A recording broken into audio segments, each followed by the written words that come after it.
Happy Thursday. Thanks so much for joining us on Living Dayton. Especially during the holiday season, you want your money to be safe, so you need to be extra aware of scams this month. River Valley Credit Union shares how you can avoid tech scams. This segment is sponsored by River Valley Credit Union.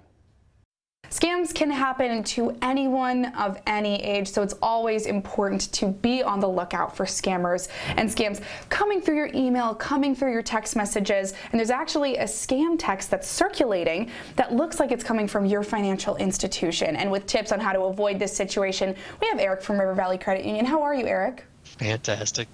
How are you? Splendid. I'm splendid.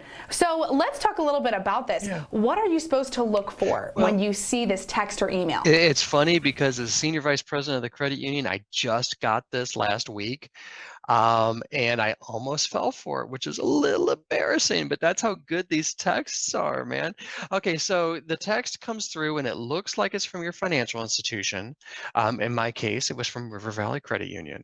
And it tells me that there's a debit card with the last four numbers, and it had an unauthorized, it had a charge for, I think it was like $30 some.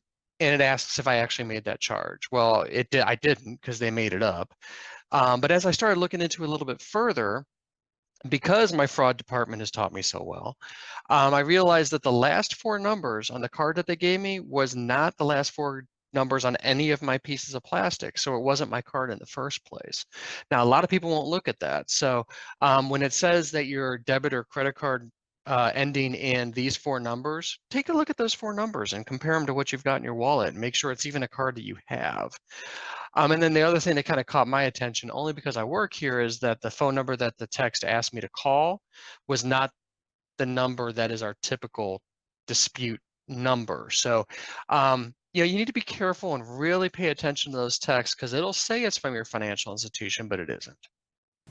I mean, like you said, you are the expert, and you almost fell for this. So that means really anyone could fall for this, because you're in the midst of it. So these scammers are getting really good. What do you do when you see one of these texts or anything like it? Well, four simple things. First of all, never, ever, ever reply to any text unless you know exactly who it's coming from. And like I said, in this case, I thought I did, because it had the name of my financial institution.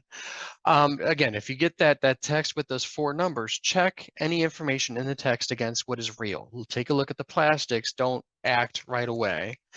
And then if there's any doubt at all, never call the number that they give you in the text. Always call a number that you trust, whether it's from the website or any trusted number that you have from your financial institution, or even the number. There's always an 866 or some sort of a toll-free number on the back of your debit and your credit card.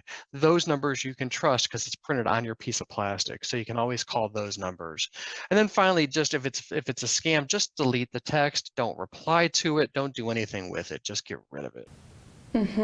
Super important. Very, very good to know. We have all that information that you need if you want to ask River Valley Credit Union any types of questions. You can visit their website for more information. Thank you so much for your time today, Eric. Thanks, Liza. Appreciate it.